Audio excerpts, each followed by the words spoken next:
Hello, worshipers of Jesus Christ. Let's continue this journey on to Exodus chapter 5.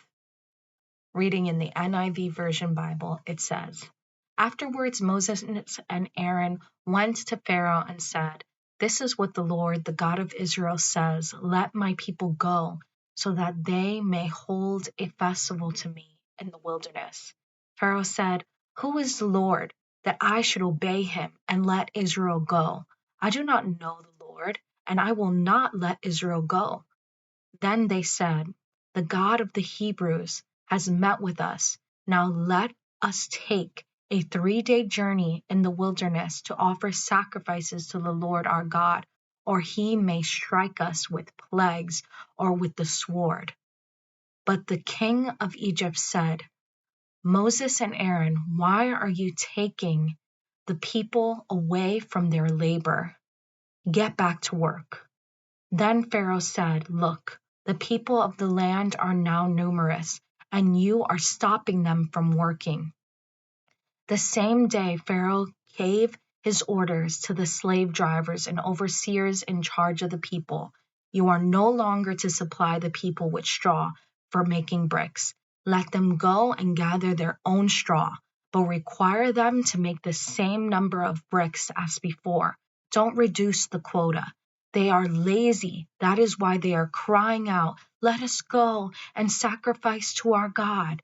Make the work harder for these people so that they keep working and pay no attention to lies. Then the slave drivers and overseers went out and said to the people, This is what Pharaoh says, I will not give you any more straw.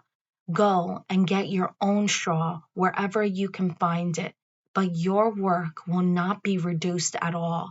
So the people scattered all over Egypt to gather stubble to use for straw. The slave drivers kept pressing them and saying, Complete the work required of you for each day, just as when you had the straw. And Pharaoh's slave drivers beat the Israelite overseers they had appointed, demanding, Why haven't you met your quota of bricks yesterday or today as before? Then the Israelite overseers went and appealed to Pharaoh. Why have you treated your servants this way? Your servants are given no straw, yet we are told, Make bricks. Your servants are being beaten, but the fault is with your own people. Pharaoh said, Lazy. That's what you are, lazy. That's why you keep saying, Let us go and sacrifice to the Lord. Now go to work. You will not be given any straw, yet you must produce your full quota of bricks.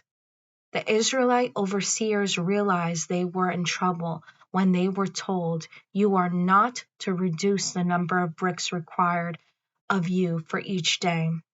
When they left Pharaoh, they found Moses and Aaron waiting to meet them, and they said, May the Lord look on you and judge you.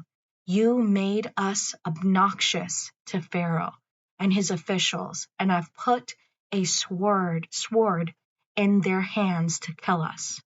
Moses returned to the Lord and said, Why, Lord, why have you brought trouble on this people? Is this why you sent me? Ever since I went to Pharaoh to speak in your name, he has brought trouble on his people, and you have not rescued your people at all. Wow. It kind of leaves you in a cliffhanger, doesn't it?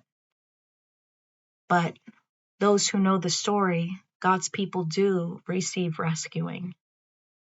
And what we learn from here is that we can be honest with God, like Moses was.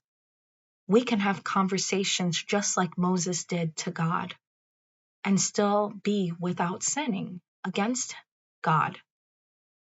He was just honest, like, Why, Lord, have you brought me here? Why aren't you doing, Lord, what you've promised? Why haven't you rescued? These are honest to the Lord questions that we too can ask. And God will answer in due time. All right, take care. God bless. And until next time.